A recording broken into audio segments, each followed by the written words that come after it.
Salut tout le monde, bienvenue sur ma chaîne, moi c'est Raphaël. Déjà like et abonne-toi car aujourd'hui je vais vous parler d'un nouvel Avengers que peut-être vous ne connaissez pas.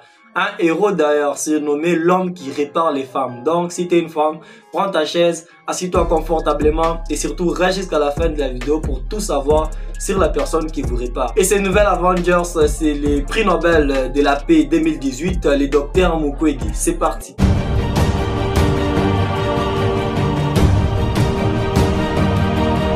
Le docteur Mukwege est un gynécologue et militant des droits de l'homme kino-congolais ainsi qu'un pasteur chrétien évangélique pentecôtiste né le 1er mars 1955 à Bukavu au Congo belge, l'actuelle République démocratique du Congo. Surnommé l'homme qui répare les femmes, il a reçu de nombreuses distinctions pour son engagement contre les mutilations génitales pratiquées sur les femmes en RDC, dont les prix Sakharov en 2014 et les prix Nobel de la paix en 2018. Fils d'un pasteur pentecôtiste, il a effectué ses études primaires à l'Athénée Royal de Bukavu et ses études secondaires à l'Institut Bwindi de Bukavu où il obtient son diplôme en biochimie en 1974. Après 2 années passées à l'université de Kinshasa, à la faculté des Polytechniques bien sûr, il décide de quitter les navires des Polytechniques et trouve sa voie en s'inscrivant en 1976 à la faculté de médecine du Burundi. Son diplôme de médecin obtenu en 1983 lui a permis de faire ses premiers pas professionnels à l'hôpital de Lemera, au sud de Bukavu. Et en 1984, il reçoit une bourse de Swedish Pentecostal Mission pour aller faire une spécialisation en gynécologie à l'université d'Angers en France. Il fonde avec un angevin l'association France Kivu pour aider sa région d'origine. Parce qu'en RDC, à l'est du pays, les violences sexuelles sont utilisées comme armes de guerre. Et le 24 septembre 2015, il devient docteur en sciences médicales à l'Université libre de Bruxelles après avoir soutenu une thèse intitulée Étiologie, classification et traitement des fistules traumatiques urogénitales et génito-digestives basées dans l'Est de la République démocratique du Congo. Malgré un travail bien rémunéré en France, il décide quand même de retourner au pays, au Congo, pour s'occuper de l'hôpital de Lemera dont il devient médecin directeur. Pour lui, l'important n'est pas l'argent, mais c'est de sauver les femmes victimes des violences sexuelles dans sa région d'origine. Lors de la première guerre du Congo en 1996, l'hôpital est brutalement détruit. Plusieurs malades et infirmiers sont assassinés, mais avec beaucoup de chance et par la grâce de Dieu bien sûr, le docteur Mukwege a la vie sauve et va se réfugier pour quelque temps à Nairobi au Kenya. Et malgré ça, il décide encore de rentrer au Congo et il fonde l'hôpital général de référence de Panzi à Bukavu. Peu de temps après l'ouverture de l'hôpital, il voit arriver les premières victimes des viols avec extrême violence et elles deviendront de plus en plus nombreuses. Et la destruction involontaire et planifiée des organes génitaux des femmes va marquer le restant de sa carrière.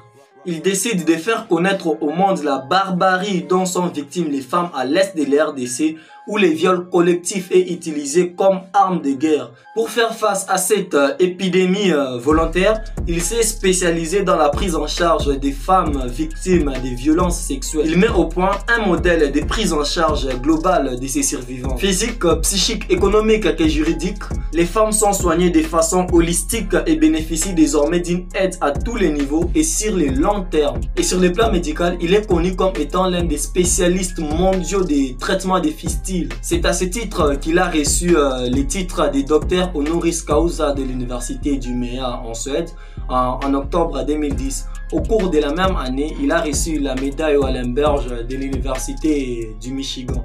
En 2012, il est victime d'une agression alors qu'il se dirige vers sa maison au centre de Bukavu.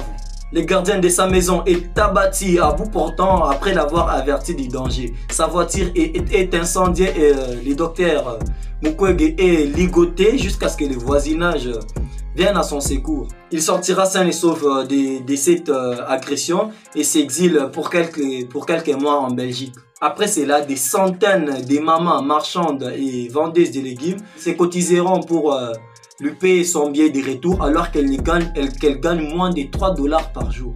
Et cette initiative bouleverse profondément le docteur Mukwege qui accélère son retour au pays afin de répandre son travail intense des militants pour les droits humains et contre l'injustice et l'impunité en République démocratique du Congo. Et en 2018, il reçoit le prix Nobel de la paix avec Nadia Mourad pour leurs efforts pour mettre fin à l'emploi des violences sexuelles en temps qu'arme de guerre. Mais après cela, sa vie est en danger parce qu'elle a été victime de plusieurs agressions et tentatives de meurtre. Et en 2020, le président de la République démocratique du Congo, M. Félix Antoine Tshisekedi, très préoccupé de sa sécurité, au cours du Conseil des ministres, le chef de l'État a instruit le gouvernement d'assurer sa sécurité et d'ouvrir une enquête sur les menaces de mort à l'encontre du docteur Denis Mukwege.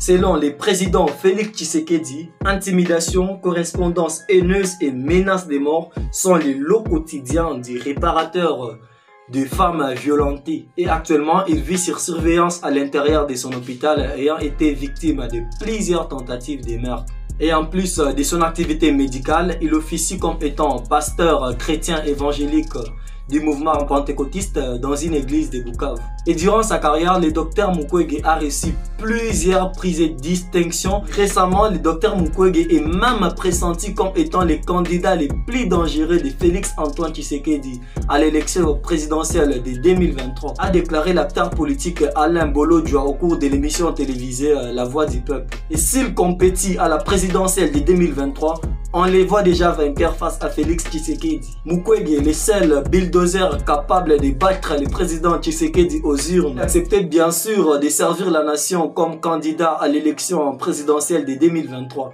Il serait le challenger farouche du président de la République Félix Tshisekedi. L'acteur politique Alain Bolodjoa se réfère au cursus universitaire et professionnel de Mukwege pour affirmer qu'il est le candidat idéal pour battre le président en fonction Félix Tshisekedi en 2023. Il est le seul qui rencontre régulièrement les premières dames du monde entier. Et vous connaissez vous-même l'influence des premières dames aux côtés de leur mari. Il est le seul à pouvoir dîner en tête à tête avec des grands chefs d'État du monde entier. Il est d'ailleurs l'un des meilleurs citoyens du monde, qui réunit les hommes les plus puissants, les plus riches du monde et qui se mettent d'ailleurs à son écoute attentive pendant ses différents meetings dans des grandes capitales du monde. Illustre l'acteur politique Alain Bolodjoa. Il a reçu plusieurs primes d'excellence. Il n'est pas que prix Nobel de la paix en 2018. Il a été primé partout au monde. C'est-à-dire que le docteur Mukwege peut être étudié dans des salles de classe du monde entier. Il faut noter qu'il est 18 fois élevé au titre de docteur honoris causa et 27 prix internationaux des mérites scientifiques, 35e personnalité la plus influente du monde selon Fortune Magazine, l'Africain le plus influent en 2019 par le magazine Jeune Afrique, élevé prix Nobel de la paix en 2018 en Norvège, 18 fois élevé au titre de docteur honoris causa par les plus prestigieuses universités du globe comme Harvard par exemple. Il occupe actuellement 15 fonctions actives et honorifiques aussi bien dans les institutions d'enseignement supérieur et universitaire que dans les institutions internationales à travers le monde entier. Comme vous pouvez le constater, il est vraiment une très grande personnalité. Un sauveur pour l'humanité du monde entier, particulièrement pour les femmes de la République démocratique du Congo. C'est vraiment un exemple à suivre. Personnellement, c'est lui mon idole. C'est lui qui me donne même le goût de faire la médecine. Et si tu es congolais, qu'est-ce que tu en dis? Le docteur Mukwege sera-t-il capable de battre le président Félix Tshisekedi à l'élection présidentielle de 2023? Dites-moi vos réponses dans les commentaires. Et ma vidéo prend fin par là. Merci de m'avoir suivi. J'ai essayé de vous faire le portrait de ces nouvelles Avengers surnommé l'homme qui répare les femmes, le docteur Mukwege. Maximum de partage de la vidéo. N'oubliez pas de liker, de vous abonner et d'activer la cloche de notification. On se retrouve prochainement dans une autre vidéo. Au revoir.